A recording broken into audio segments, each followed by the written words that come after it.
Good evening, ladies and gentlemen, and thank you for taking the trouble to come out and listen to me this evening. I will tell you just a little bit about myself before I start, and I will start with an apology for the scientists here, because there may be trouble translating my English into your languages. There's more than one country here. I'm not going to talk science this evening. I'm going to keep everything very, very simple. I trained in the 1960s with microwave warfare with the military. I am very well acquainted with the effects of microwaves, which is, of course, what all of the transmitters, Wi-Fi, iPods, iPads, what they all use, microwaves. I trained with the military because at that time, microwaves during the Cold War were used as stealth weapons, as they still are today. And because of their use of stealth weapons, which I understood, that alerted me when this industry started to come out with cell phones, and especially Wi-Fi for children, because I'm fully aware of the damage that it can cause to young girls and ladies. When I left the military, a small part of my employment for the government was to question captured spies during the Cold War, particularly spies which had specialist information on microwave warfare. I didn't solely talk to spies. I talked to terrorist groups, international criminals, and surprisingly, I was thinking about this coming over on the aeroplane. My main job was to actually interrogate and find out about corruption at high level in the English police and at high level in the English government. And if you look at any of the English papers today, the two organizations being questioned are the police and the government. Nothing has changed over 45 years. Following that, when I left, I went to teach advanced physics, which I did up to a few years ago. I obviously teach mathematics. I have also a teaching diploma in human physiology, and I also teach chemistry. I have 2 university degrees, a diploma. I was commissioned 11 years ago by a police union to write the safety report in the Tetra airwave communication system. 3 years ago, a different police union asked me to write an update to that report, both of which I condemned the system as particularly dangerous. I am a scientific advisor to a few organizations, both international and UK-based. And finally, I work for free. I've never charged a penny for anything I do, for 2 reasons. One, I can represent the poor, and they don't have to worry about me. And secondly, nobody can tell me what to do, and nobody can tell me what to say, or more importantly, what not to say. With me, it is the truth, and in some countries, the truth comes as quite a surprise. Now, I'm going to begin with, first of all, I'm talking about microwaves. Microwaves react with water, which is how microwave ovens work. And is there proof? Am I just going to stand here talking about endless science and meaningless things? Is there proof? Which is what everybody wants to know. And it is a very simple answer. The answer is yes. In fact, there is quite a lot of it. In fact, there is an enormous amount of it. And the proof really came out with a document I have here. And this particular document was the most top secret document at its time. Realizing that microwaves caused a lot of damage to water-based bodies, the United States Defense Intelligence Agency published this document, which was circulated to all governments, all Western governments. And I think this piece of paper, this one piece of paper here, with the one sentence, is going to cause more death, more suffering, and more pain than the entire Second World War. Just this one piece of paper. And it says to all of the governments, if the advanced nations of the West are strict in the enforcement of stringent exposure standards, there could be unfavorable.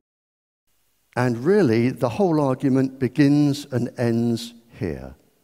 That is all the proof you need.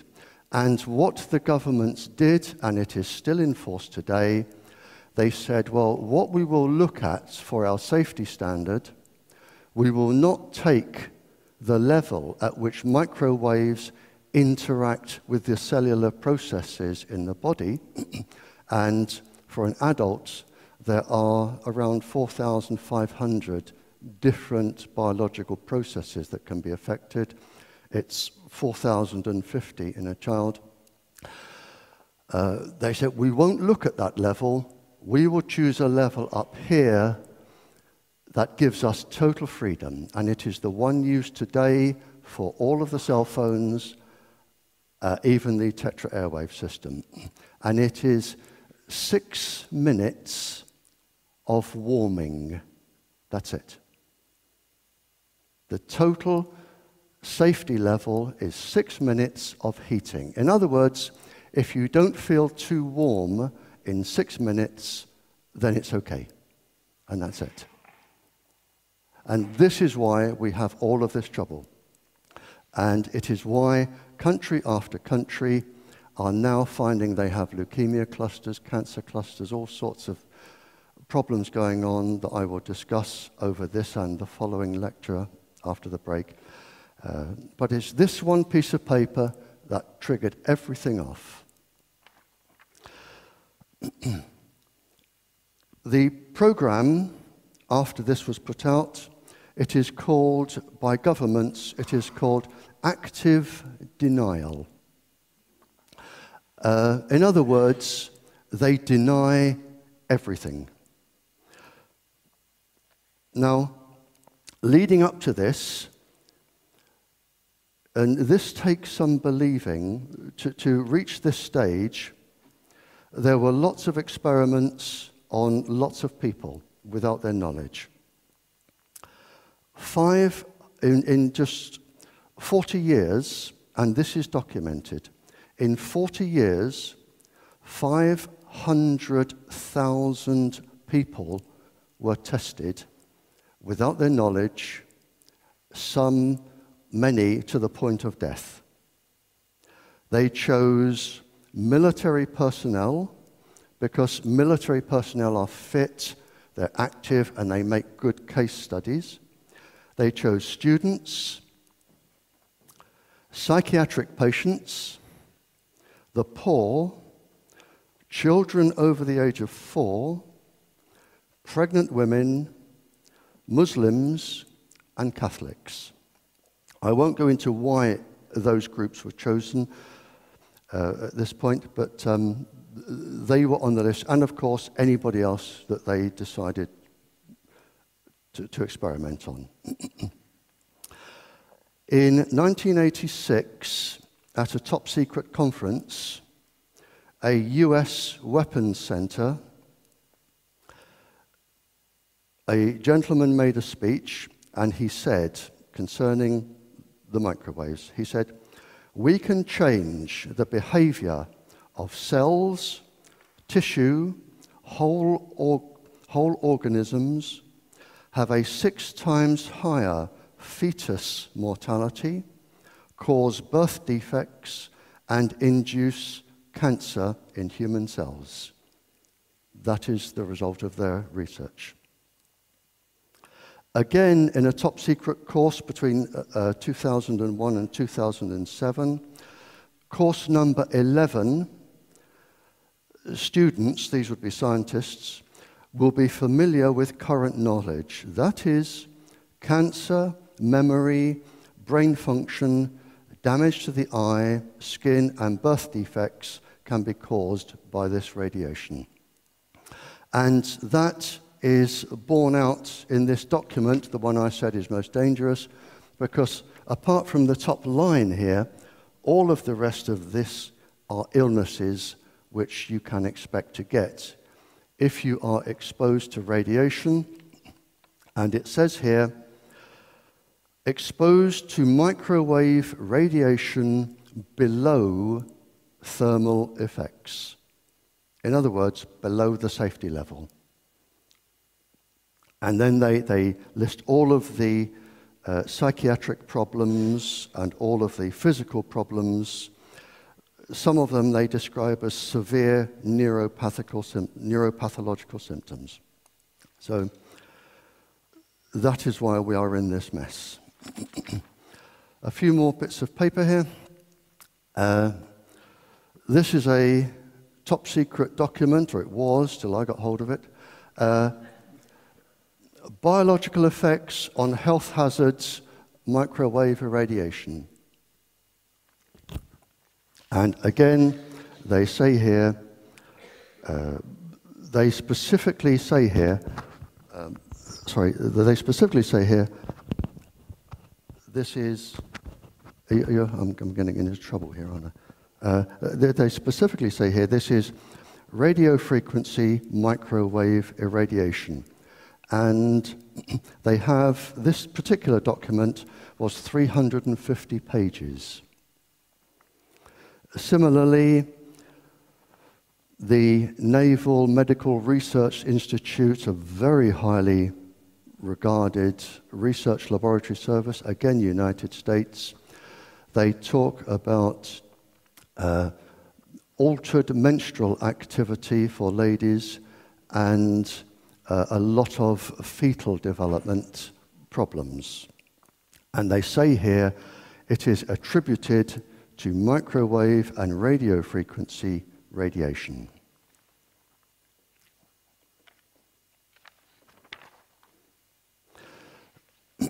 There were several top secret studies. I mean, I've made a list here, just flying out of 1, 2, 3, 4, 5, 6, 7, 8, 9, 10, 11, 12, 13.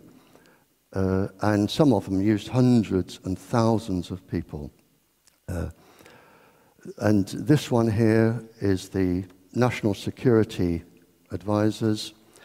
And with one of them, they were taken to court. The government were taken to court, and this was MK Ultra, the top secret. Usually, the microwave ones begin with the letters MK. And it says, although the shocking details of medical ethics abuses by the US and Canadian governments were amply detailed, Washington and Canada, citing national security and government privilege, stalled for so long that cases never came to trial. The surviving victims settled for a pittance out of court.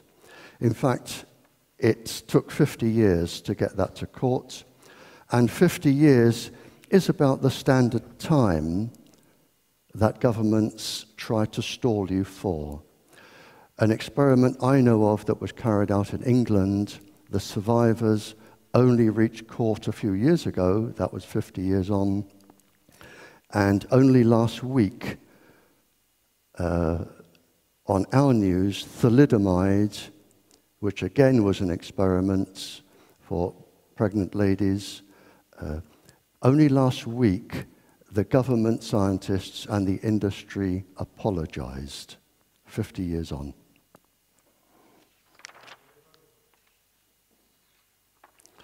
The question that people come up with is there any legal proof? We have scientific proof, and that can't be argued against. I will face any scientist and say, if you think this is safe, explain this. And I was involved in this. And I will say in my defense that whilst I was questioning spies and other people, I never once used a single second of pain, embarrassment, humiliation, hypnotism, drugs, nothing at all. I spoke to the ladies and gentlemen exactly as I would talk to you if we were sitting outside having coffee. The proof,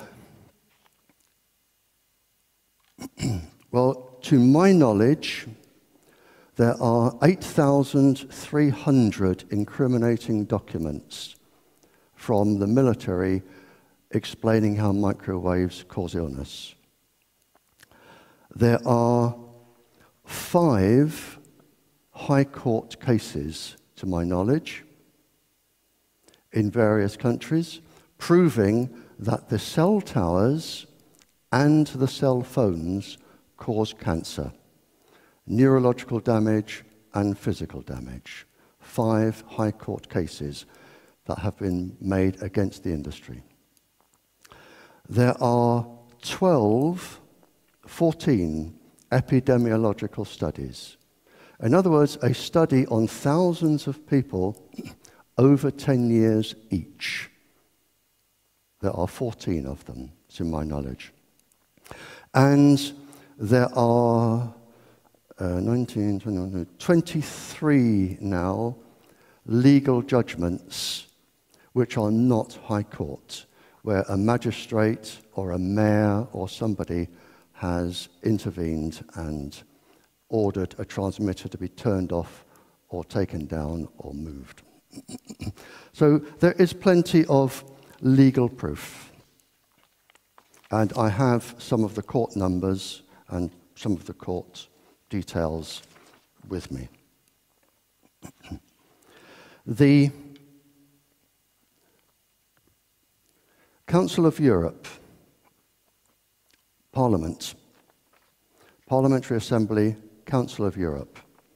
On page 3, because of all of the knowledge which has been gained and denied by the industry and some governments, Section 8.32 is very specific. Ban all mobile phones, DECT phones, Wi-Fi systems from classrooms and schools. It couldn't be more clear. And further on page 6, they discuss the danger to the plants, insects, and animals, which I will be discussing after the break, and they specifically target here the tetra airwave frequency. You will find that insurance companies are now not covering illnesses from transmitters or cell phones or Wi-Fi.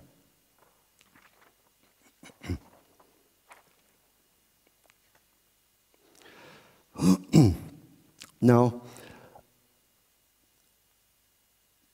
many people, when they buy all of these gadgets for their children, they don't actually look at the small print at the back. I do. And for instance, the Apple, the iPhone, it says it should be kept at least 15 millimeters away from the body.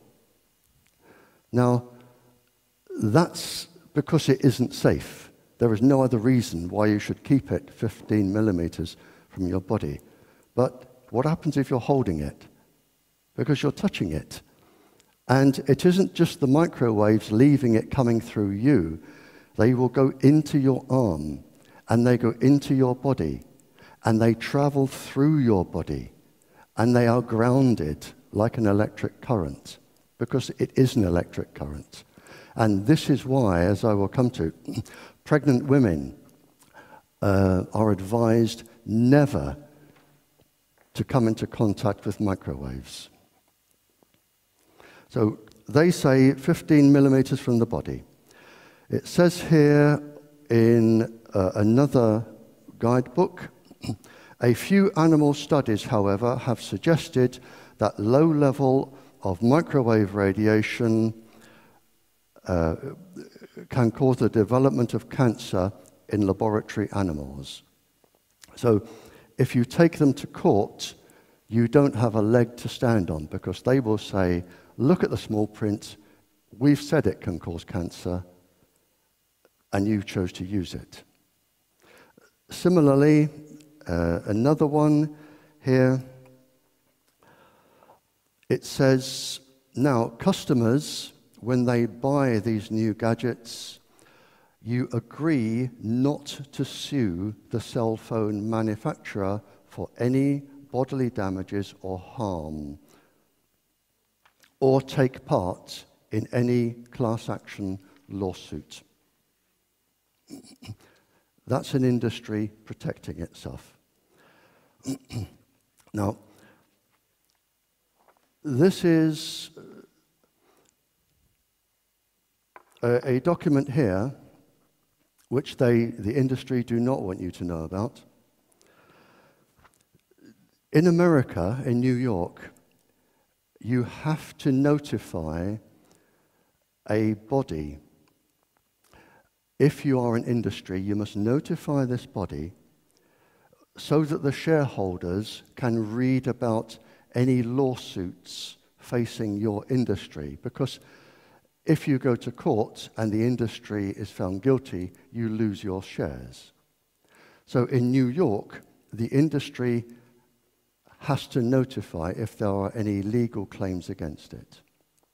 And there are pages here, double-sided, of mobile manufacturers who are facing class actions. It's tucked away in the back. It took an awful lot of finding, but it's there. And a class action is when lots of people band together, usually with one lawyer, because they're all fighting the same case. And there are pages here of class actions.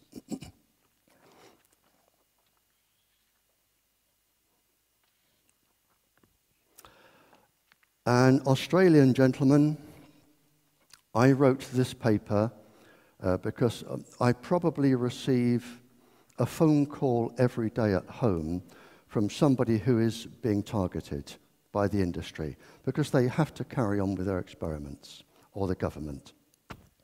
And I wrote this particular paper just to try and help them. And an Australian gentleman here, a doctor, who actually worked for the World Health Organization, saying that there was absolutely nothing wrong. He now represents the communication industry as a consultant. And he said here, he wrote here, all aspects of human behavior can be affected, even controlled. Those are his words. Now, if anyone is thinking of any form of legal action against being targeted, or there is a EU parliamentary convention here, January, what was the year? 1999, and I have the number. But it is a call to ban all human experimentation or manipulation. And the European Parliament have a number that you can use. Similarly, there is the Nuremberg Treaty, and I am trying to invoke this with the Tetra airwave system because the police do not know that they are actually a part of an epidemiological study, or the ambulance service or fire brigade, where the government themselves say we cannot rule out severe neurological damage and cancer. And it is a study which, in fact, is going on until 2018. This is the Nuremberg Treaty that was signed at the end of the war, and it specifically says, and the Western governments, we all signed it, the voluntary consent of the human subject is absolutely essential. If you are being targeted or you are being experimented upon, they require your consent, and there are no exceptions. Similarly, with the police or the emergency services or the secret services or the military, again, if you are a part of an ongoing experiment, it requires your consent. And it doesn't mean at the meeting where I was several years ago in England, where the government doctor spoke to the police unions, and she said, use it or resign. Those were her words. Use it or resign. And if they chose to keep their jobs, as many people would, because they have families and they have commitments, then to me, and I'm sure legally, that doesn't constitute a full understanding of the risks and consent. So if all this is known, excuse me, I do need to drink.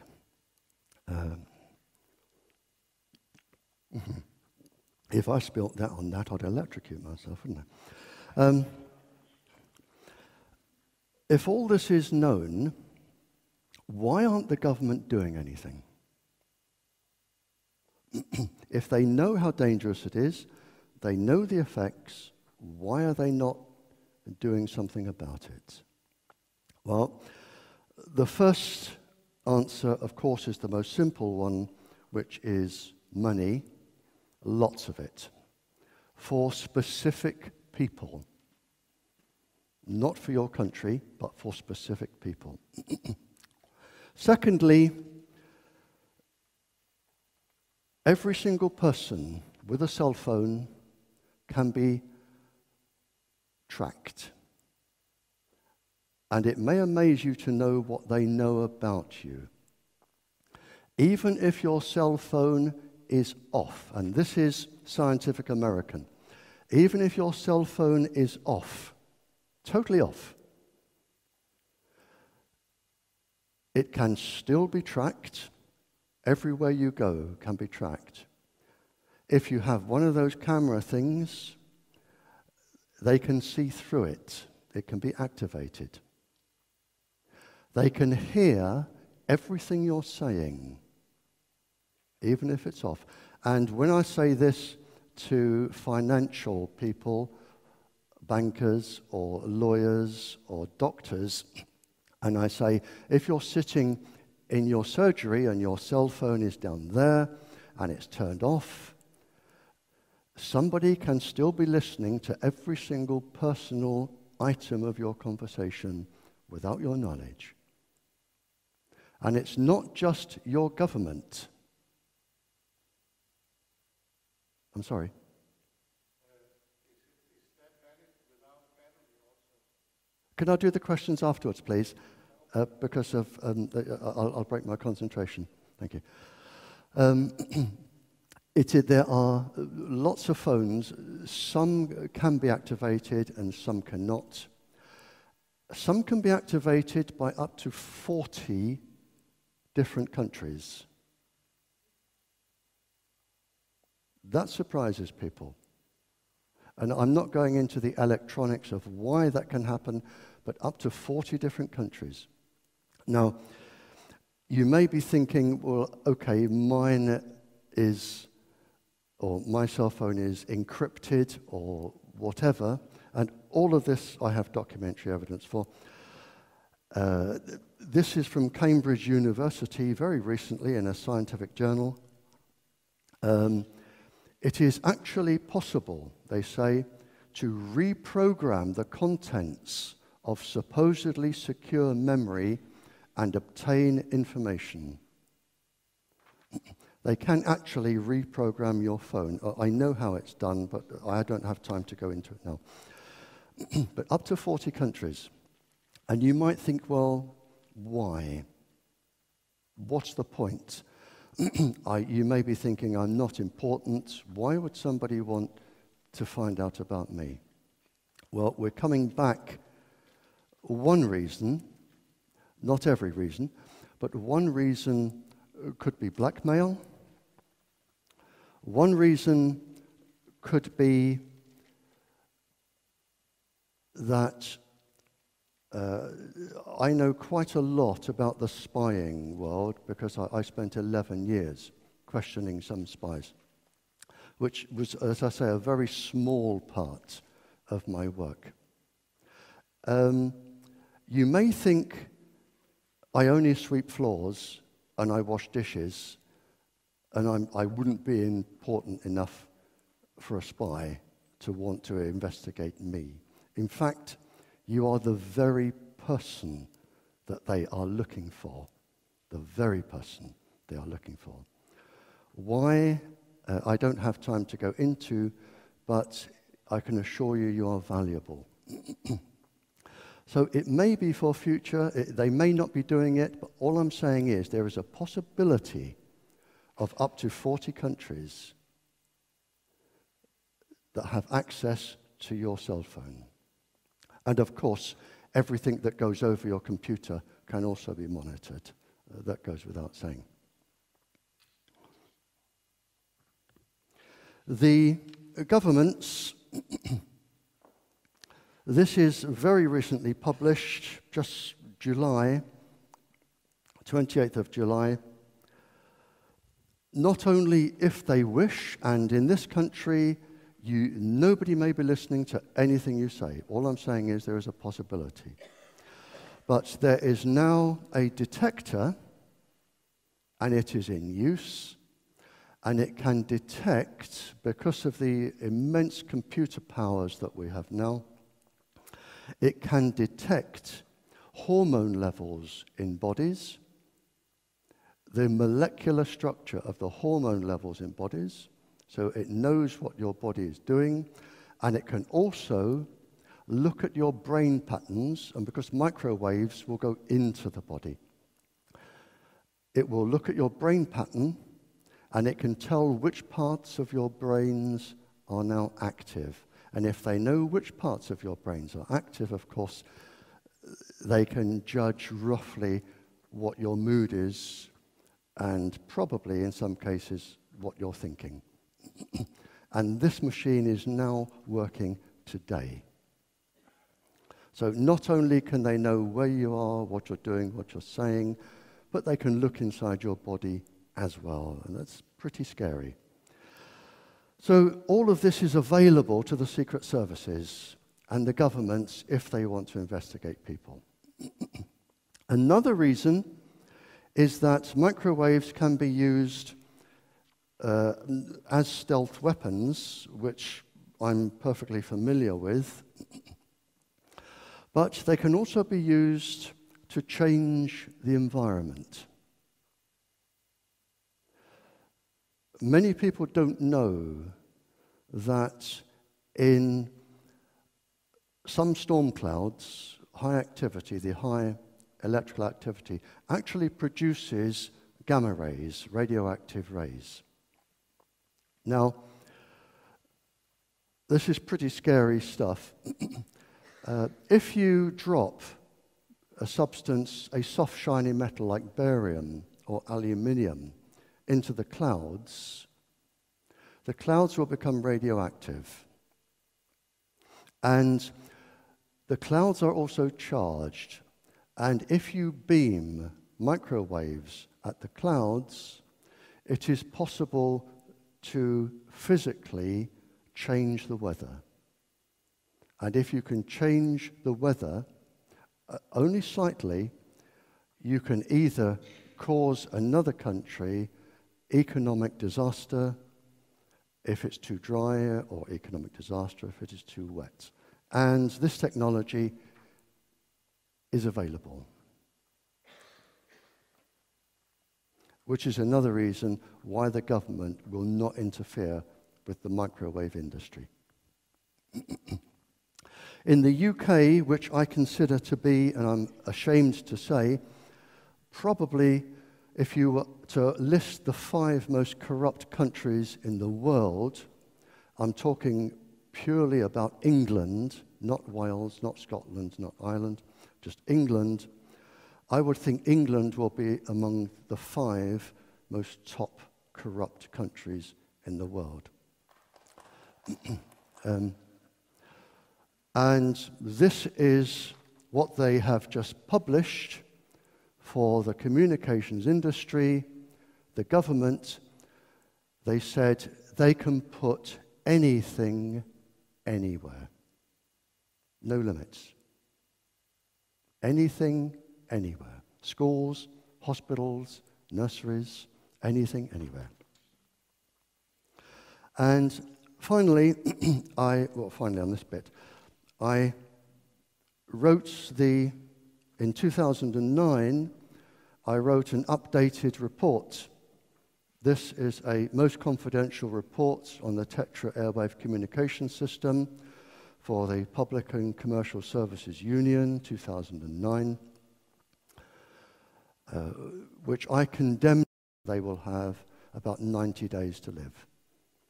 7,630.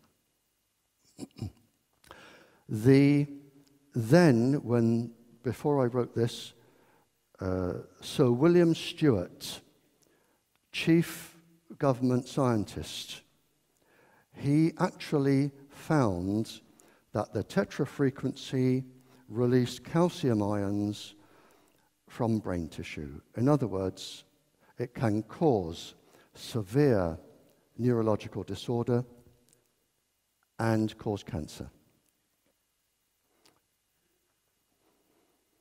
The top, most reputable journal, Police Review, Jane's, did a 3-page article on this. So it's not me standing here just making this up, and they won't print a word unless they check it and double check it, and they did a 3-page article. And finally in this section, or nearly finally, finally in this section, I'm going to be very careful what I say here, because this is a High Court legal case, and it is still rolling on about Tetra. I was asked to send legal people scientific evidence to do with Tetra.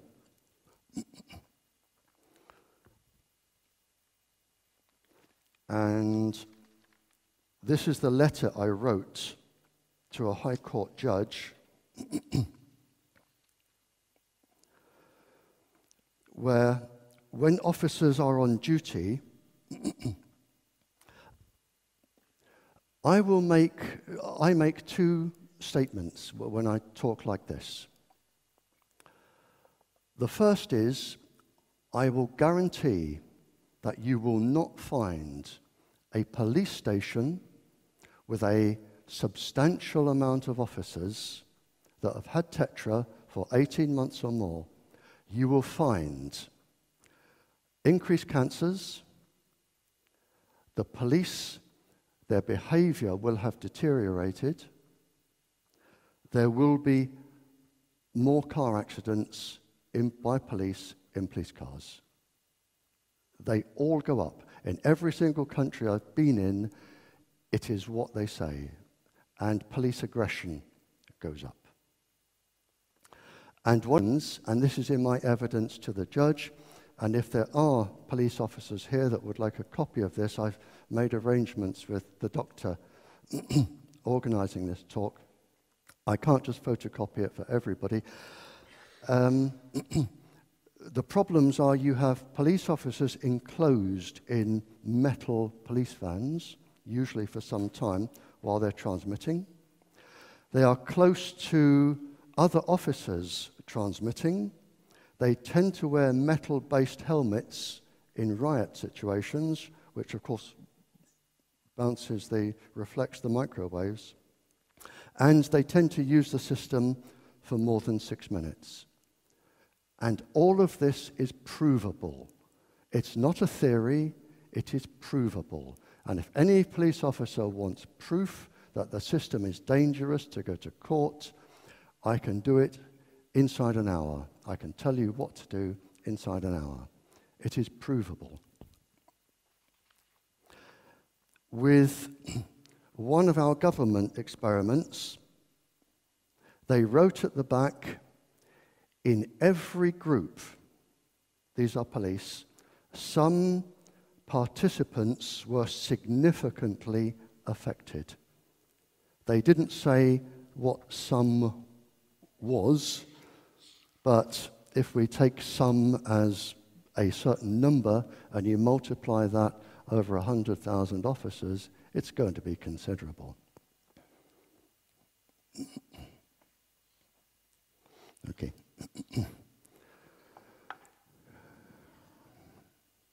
I'm going to cover one more section and then we'll stop for a break. We're okay on time here.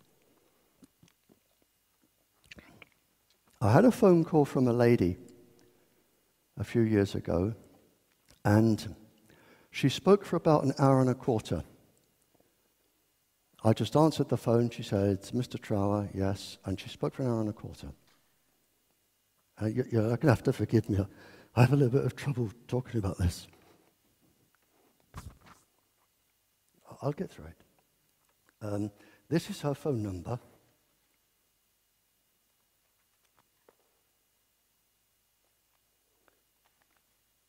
This is her phone number.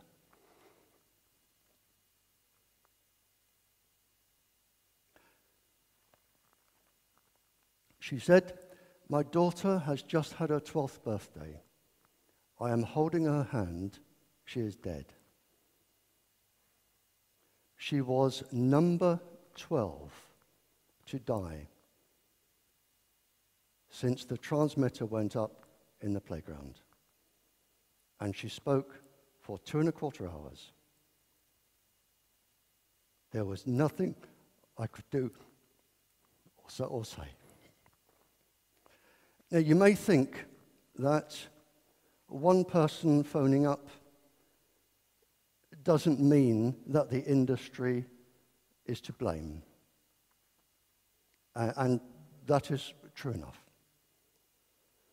But when we looked into this, it was one school with another 200 that had cancer clusters with transmitters in the playgrounds. 200. Now, why children are specifically at risk, and I'm going to deal, please forgive me for that, I'm going to deal at length with Wi-Fi. This is my main concern.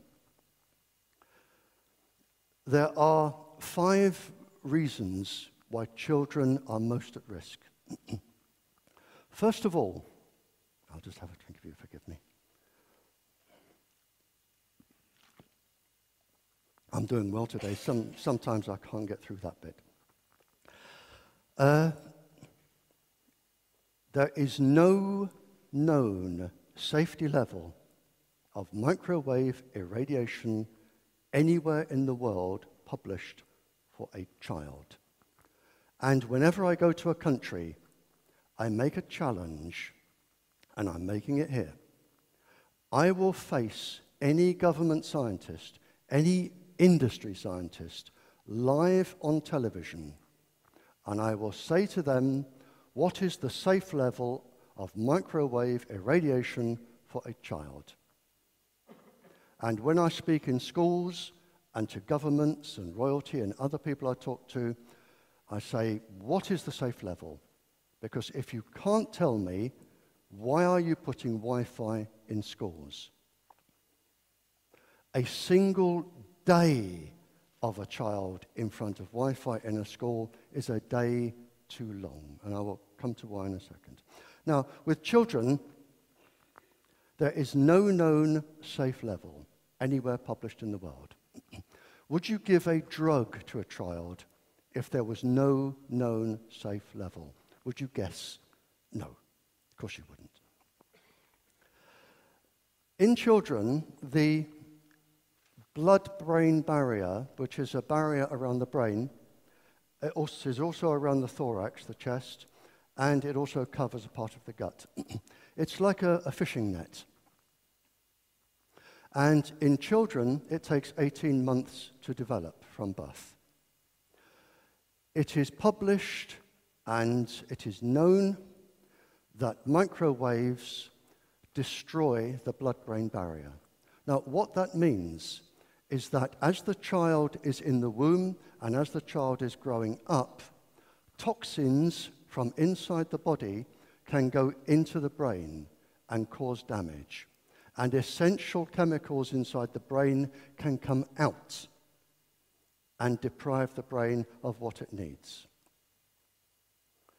Now, Dr. Christine Ackermann, I think she's German, she will forgive me if she isn't, and another doctor have written on this extensively, and they have both said this can lead to autism and other neurological illnesses in children.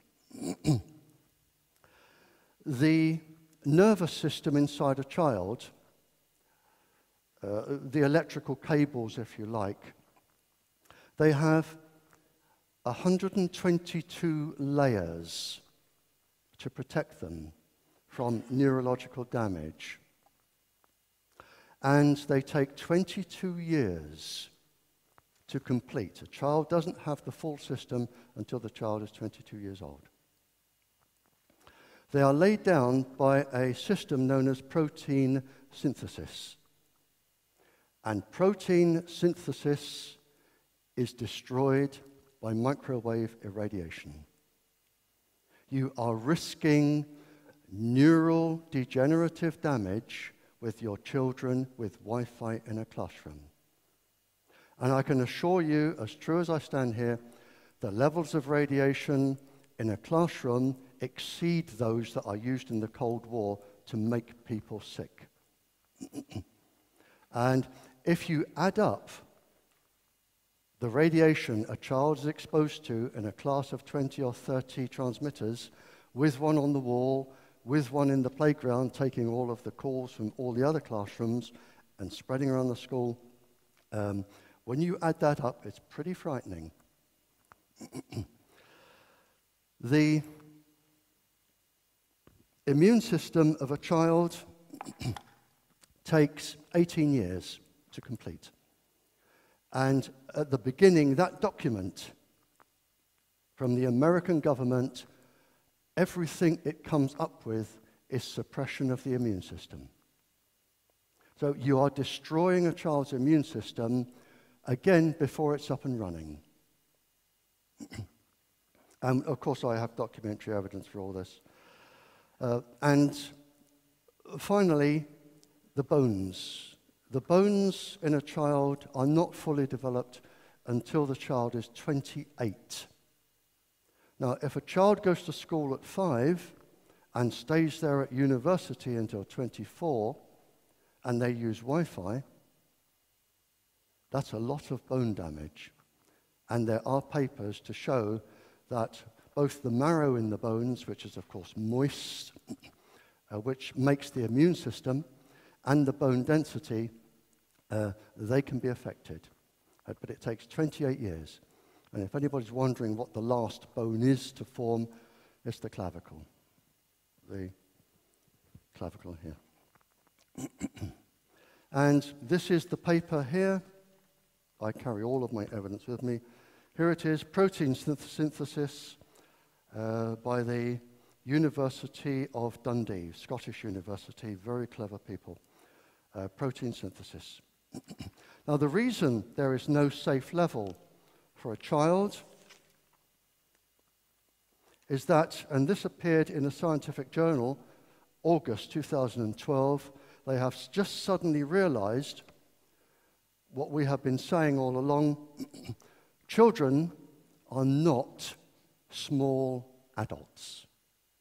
You don't look at an adult dose and scale it down for a child. That is wrong. They are immensely complex beings, immensely complex. And you cannot scale. This is to do for the drugs industry. This is a warning for the drugs industry that where they're putting adult dose, child dose, the child dose is wrong. It is a guess. But for microwave, there is no child safe level anyway. And children absorb, as it happens, more radiation than adults because they're smaller. And the smaller you are, the more you are to the size of the aerial, and the more you will resonate with the microwaves. If there is any doubt, there are 17 pages here of university-published papers explaining how fertility and reproductive organs in ladies are damaged by microwaves. 17 pages of just university experiments. So there can be no doubt. And I can never believe for the life of me why people put Wi-Fi in schools. I can never understand it. Well, I can understand it. Usually they give them some sort of gift, like a free phone or a free iPad or iPod. Because it's cheaper to do that than it is use fiber optic cable and telephone cables. It's cheaper. So they do that. This is, I've been through this. Again, the small print in the mobile phone book at the back. I've read a few of them, but it particularly warns here.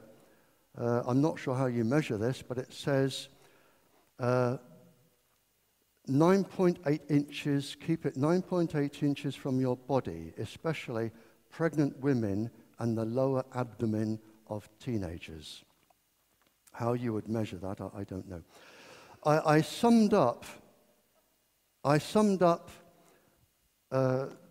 quite a few hundred research papers, and I'm going to leave the doctor with a copy of this if anybody wants it. If you do, I suggest you photocopy it in color because it highlights different areas.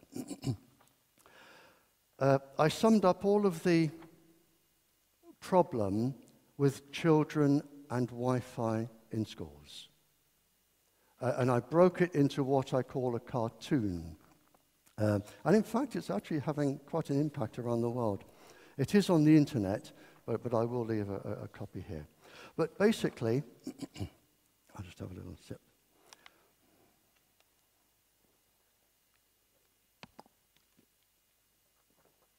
Basically, if you can follow my train of thought here, please, ladies, I'd like you to imagine you are 15 years old and you are in school, or you are a teacher in school, a lady teacher in school, a young lady teacher. You have around 400,000 eggs or follicles in your ovaries which can develop into eggs, around 400,000. Now, they are being irradiated from your Wi-Fi. And what a lot of scientists fail to read is that this particular DNA inside the follicles or the eggs suffers 10 times more damage from radiation than any other DNA in the body. So even if the children had a safety level, it would be a factor of 10 out anyway. They suffer 10 times more. And this particular DNA, the mitochondrial DNA, is irreparable. If a child goes into school tomorrow and that particular part of the DNA is damaged, then what I'm going to say now is quite shocking. You are a schoolgirl or a teacher.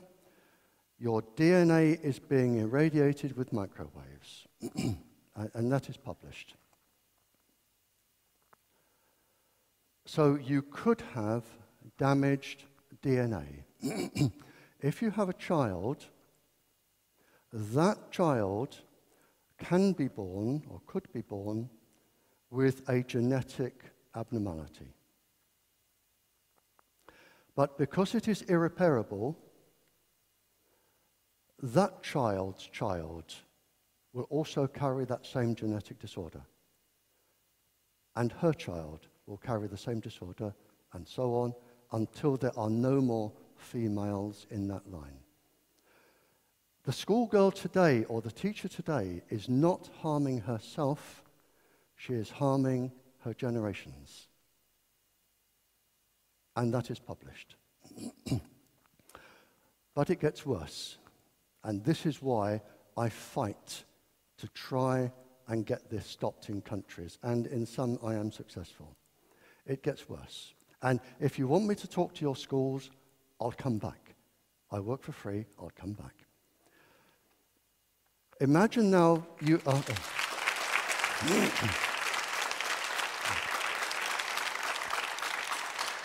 Thank you. Imagine you are the schoolgirl who is now 18, and I've taught 18-year-olds advanced physics, or you are the teacher, and imagine you are pregnant.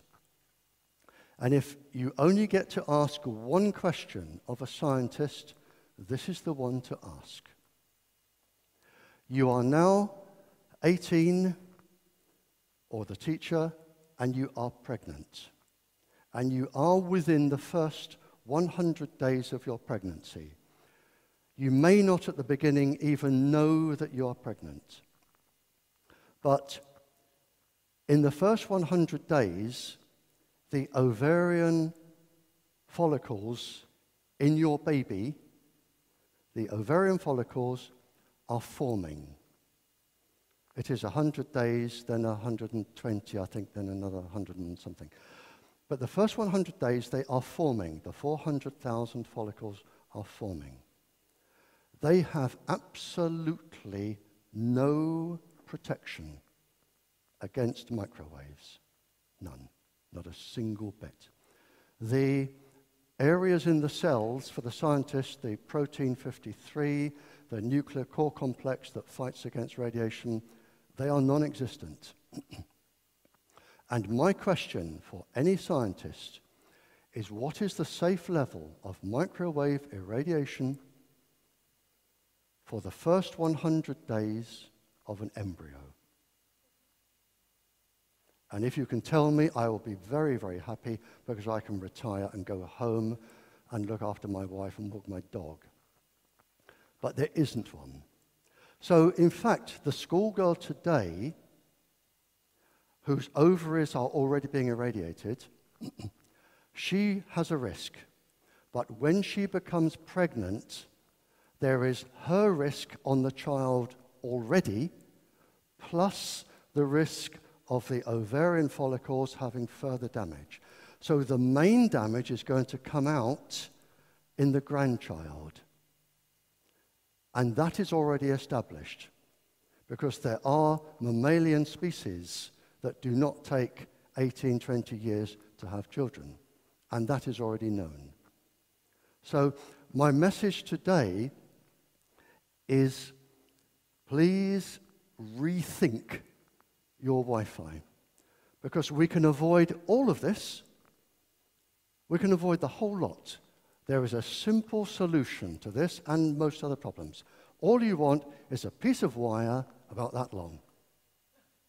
That's it, a piece of wire about that long. Either fiber optic cable or telephone cable, doesn't matter. They both work, piece of wire that long, and you save the risk to the generations. Now, if you're going to ask me how many children, I can't give you a maximum because there are lots of other factors. I can give you a minimum, but it is quite frightening.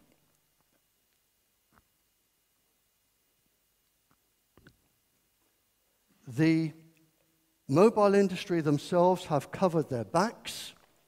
This is a document published by the Mobile Manufacturers Forum, the industry. And they have listed problems from scientific research to do with, and I'll stick on the topic, embryos, testes in boys, fetus in girls, sperm in boys. They have listed problems in Belgium, China, Egypt, France, Italy, Malaysia, Nigeria, Pakistan, Poland, Slovak Republic, Switzerland, Turkey, Ukraine, Venezuela. So it's pretty well widespread. Now, even if you're sitting there thinking this bloke's totally mad, he should be locked up, and he's making all this up. Okay, I'll go along with that. There is one organization that isn't mad, and I have the utmost respect for the people who represent it, again free of charge, and the work they do, and it is UNICEF, the children's charity UNICEF. They decided, because they protect children all over the world, they decided to investigate, and they wrote a paper, Electromagnetic Fields from Phones, Health Effects on Children and Teenagers.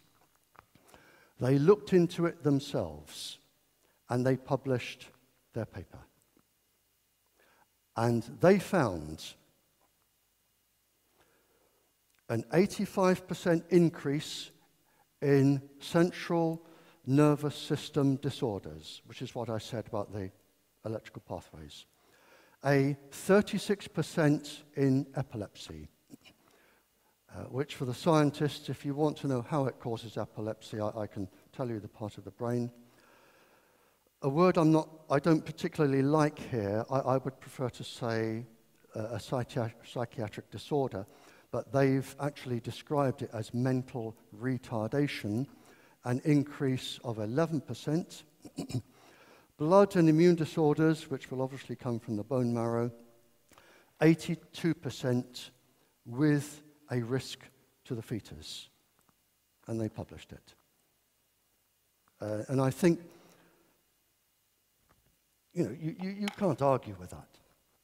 Now, just a few bits of paper more here. We're doing okay for time. Published in our Sunday papers, do not expose yourself to microwaves if you are pregnant.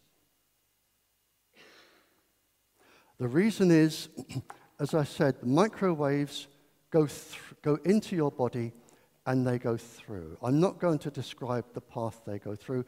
It's too complex. But they go through your body. They carry a small electric current. Now, I want to just talk about the fetus for 2 seconds, just to give you an idea.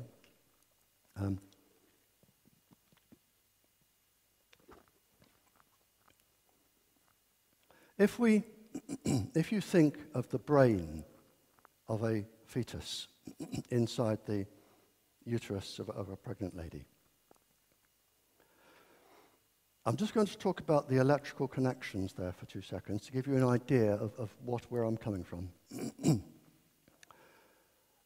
Imagine that you go home tonight and you pick up your telephone book and you dial every single person in that book by pushing a button all at once. Now imagine you have a telephone book for every single person in the world, in every country. And you push a button and you can dial every single person in the world in one go. That is the number of connections being made a second in the brain of a child in a uterus. Every second. And they are minuscule electrical charges that are involved in all the intricate work. Minuscule.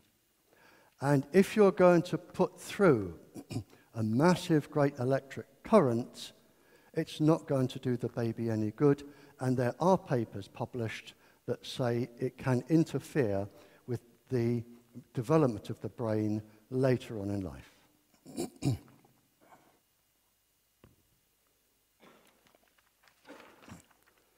Okay, I've covered that, and I've covered that, and I've covered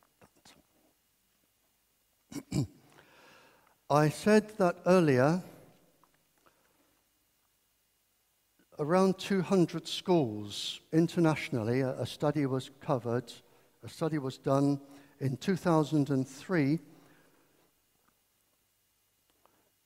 and 2005, and they found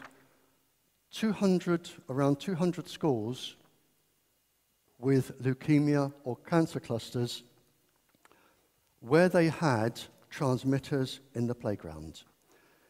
They found miscarriages, mostly from lady teachers. In fact, the miscarry rates, I know this from the Cold War because pregnant women were deliberately exposed to microwaves, and they found a 57.7% of the women had miscarriages. And that was written up by the World Health Organization. Miscarriages, brain cancers, other cancers, breast cancers, this particular one here, and just one of the citations here, it said, telecom giant Orange has suspended operation at a school phone mast site in Paris after 8 cases of cancer were confirmed among children in the district. That's just one of the, in this particular one, 138. And there are around 60 here. And it's not just confined to European countries. And here, in the UK, they found a cancer cluster. This was brought up in Parliament, the English Parliament, a cancer cluster of children around a tetramast. And here, this is the MP speaking, they found 11 children under 11 with leukemia and 7 adults with cancer around a transmitter. The minister stood up and said, we are within international guidelines, in other words, the thermal level, and sat down. And that was it. Case closed. It took about 2 years to get that into Parliament, and the minister just blew it away with one breath. And if you think, that was 2003, 2005, if you think they've stopped, this is 2012. Cancer cluster around school mast, this is Kansas. They're still going on. In fact, they're becoming commonplace, and people have stopped actually just publishing them, which is just amazing for me. This is a study carried out by the industry on its own microwaves, and they have said it can cause neurological damage in children, carried out by the industry itself on its own product.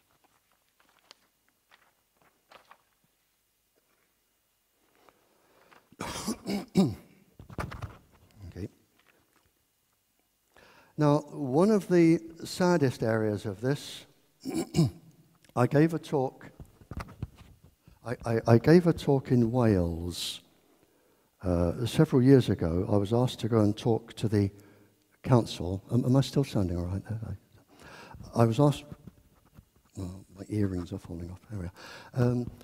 I was asked to go and give a talk to the council on putting up transmitters in Wales. And I drove into Wales and I looked at all the mountains. And I said to the council, and I hate being right, I said to the council, whatever you do, do not put up transmitters in this area. There are too many hills. The microwaves will reflect and it will have a devastating effect on the children. And one of the most common effects on children is depression and suicidal tendencies. And lo and behold, I was ignored. The industry spokesperson said I'm talking a lot of rubbish. They put the transmitters up and they had the biggest suicide rate in Wales ever in its history. And this isn't a one-off. There are quite a lot of suicide studies, quite a lot, pages of them, from microwave irradiation. One of the first symptoms for adults and children is depression, then severe depression.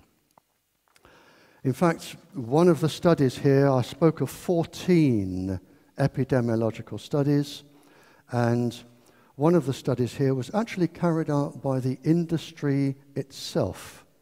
And its conclusion was, if you are near a transmitter, it can cause the cancer initiators and cancer promoters in the body to become active. And by sheer coincidence, an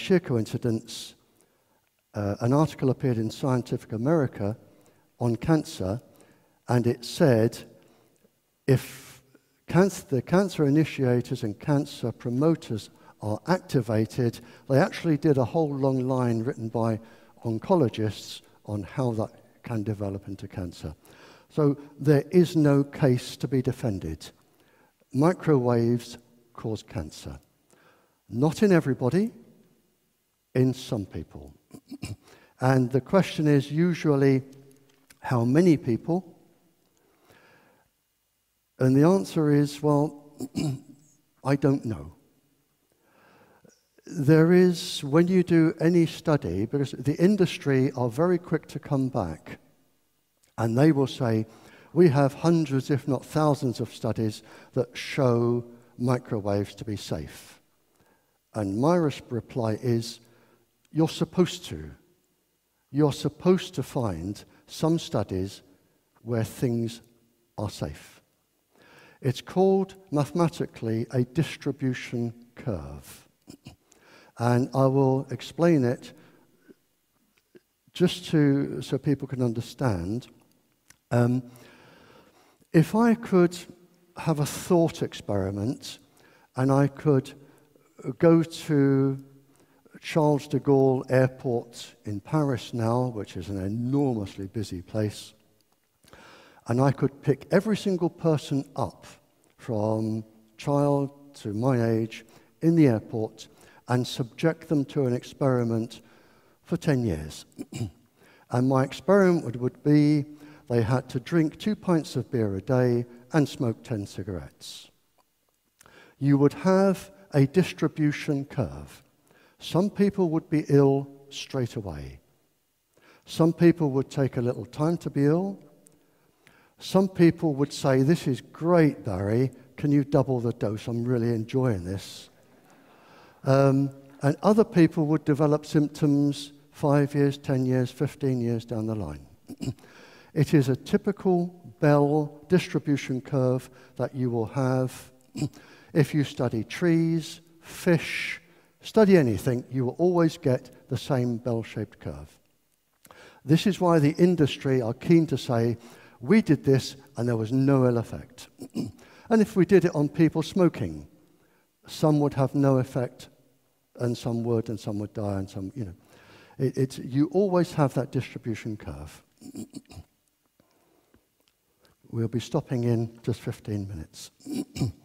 And whilst I was in Africa talking, a teacher spoke after me. And this is on the internet, I think, that I'll talk there. And he said, childhood suicide and child bad behavior is almost unknown in African children. Almost unknown. He said, we had a transmitter put in our school. Within a few years, every single child in the class, and he had a class of 30, every single child was on Ritalin. Every single one.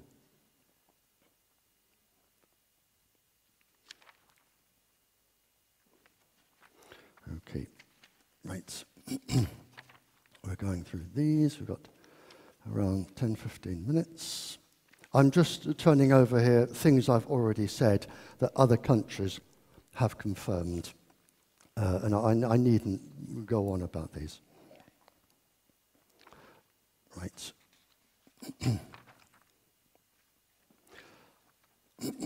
A particularly interesting paper which has been published, the Department of Biophysics and Radiation in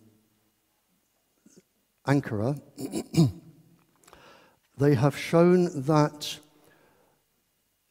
the thyroid in children, which is the master gland, is particularly sensitive to Wi-Fi, the frequency of Wi-Fi radiation, 254 megahertz, 2540 megahertz. It is particularly sensitive to that particular frequency and can cause thyroid problems in children. But they've also said here that that radiation anyway can damage the thyroid in children.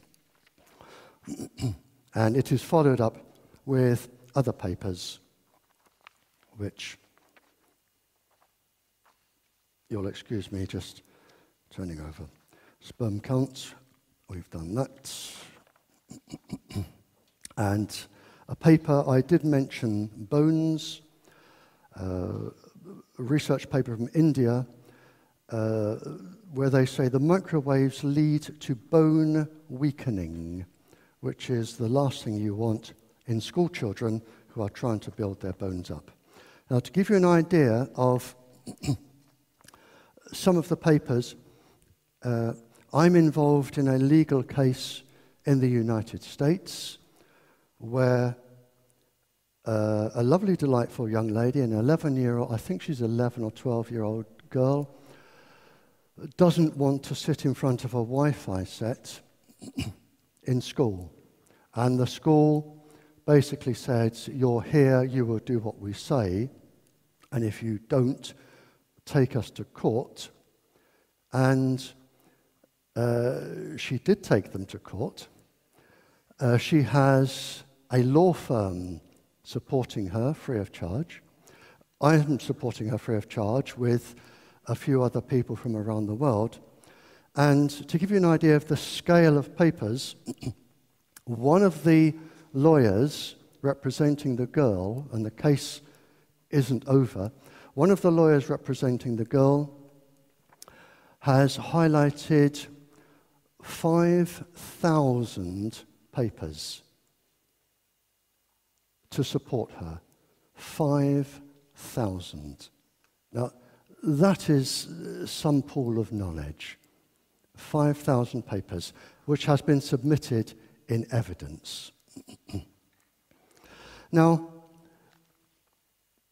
it is possible to have transmitters taken down. And I'm going to talk about this, and then we'll probably stop for a break. In some of the countries I've been to, they say, well, this transmitter went up, the industry spokesperson came up, and it's usually the same thing. They say, these are radio waves. We fully comply with the ICNIRP certificate, the International Certificate for Non-Ionizing Radiation Protection. We're well within the safety limits. There's no worries about this, Governor. We'll put it up there, sign here, and we'll give you the money. And the transmitter goes up, and in one particular country, within 18 months, people had to start leaving because of the cancers and the leukemias and the illnesses. And I was asked if I would go and represent them. It was a township in Africa. I worked for free, the barrister worked for free, and we took on the industry. And we found, and this may be here, if you want a transmitter taken down in school or near a school or near your house, this worked. And it's worked, as far as I know, 3 times. The industry say we comply with the ICNIRP guidelines, the International Certificate Guidelines. That is not true. It is not true if they haven't followed them. And I have been as far as Australia speaking and all the way back again, and I have yet to find one person, not one person in the world that has read them, especially decision makers. And my first question to the decision makers is, have you read them? No. Well, I have. And here, and this is your legal argument if you want something taken down, because I guarantee they would not have done this, and the transmitters would have been put up illegally, and I'm not a lawyer, this is a lawyer's argument, but if they have lied or not told you the truth, what I'm saying is you may have a case in law to have it taken down. This is the International Certificate, and I have read it, and here on page 545, it says, for example, children, the elderly, and some chronically ill people might have a lower tolerance for one or more forms of this radiation than the rest of the population. Separate guideline levels may be necessary. So what they should have done, if they followed these, is knock on every door, found out who lives there, how sick you are, how old you are, how young you are. They should have documented everybody within the radius of the transmitter, and that should be able to be produced in court. If they haven't done it, they have not complied with the international certificate. Not complied. It gets better. I don't half cause trouble, I can tell you now. I'm really not liked anywhere. It says here, and this is the main one, it says here, in practice, it says, decision makers should review current scientific literature and determine an appropriate reduction factor for known illnesses from radiation. In other words, they should show evidence of reading current scientific literature, and they should say, right, this paper says this level is dangerous, this paper says this is dangerous. We will set our safety level for the school or the hospital or the nursing home or whatever here. And that requires scientific evidence and explanation. And it is movable. If another paper is published, it goes down. What they normally do is there's a big scaffold thing, and the transmitter goes bonk, and then a few months later, bonk, bonk, bonk, some more, and then a year later, dong, dong, dong, dong, dong, and before you know where you are, it looks like Jodrell Bank or a space station, you know, and there is no limit on what is coming out. But they have not agreed. If they say to you, we have abided by the international certificate, they must be able to produce this. And if they can't, then they have not told the truth. And I don't know anything about law, but I have known 3 cases where transmitters have been taken down because if they went to court, they would have lost. This is the international certificate scientific paper. And as I say, one of the questions which I ask every scientist is what is the safe level for children? And they actually openly admit. This was published in 2009. And the International Commission say, another gap in research is children. No study population to date has included children. They might be particularly susceptible to harmful effects. They are likely to accumulate many years of exposure during their lives. Now, if that's what they're saying, there is no safe level for a child which is known. That's it. And if there is no safe level, why is Wi-Fi in schools? If there is no safe level. Now, this is a study. It is a study on children without your consent. And that's important. That is legal. They started studying children in 2009. They are looking for cancers, brain damage, illnesses. That requires your consent. And I wonder how many parents, after listening to me for an hour, would say, where's the form? I'll give my consent for Wi-Fi. But they don't. They just plonk the Wi-Fi up. They usually give them free computers or something because it's cheaper. In comes the profit. And your grandchildren are going to pay the price. As I said when on the television, people that saw me this afternoon, I have 2 aims with my talk here. Sometimes I'm successful in countries and sometimes I'm not. One of my aims is to protect the future generation of your children.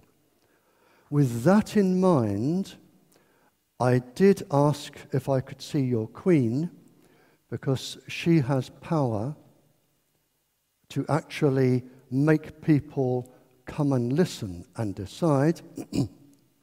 If anybody knows her, I would desperately like to speak to her tomorrow before I fly back.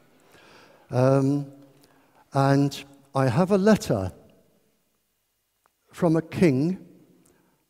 I have a letter from a king that I sat, I'm not boasting here, I sat and had lunch with. And I can give your Queen this king's personal telephone number. I can't give it to anybody else. I can give her his phone number. She can telephone him. He is further down the line than you are, and he can explain exactly what is going to happen to your country. That is one of the things I want to do. So I'm going to stop there. It is time for a break, and you're probably bored to death with me anyway. I'm going to stop there. Thank you so much for being so kind, and we will continue after your break. Thank you.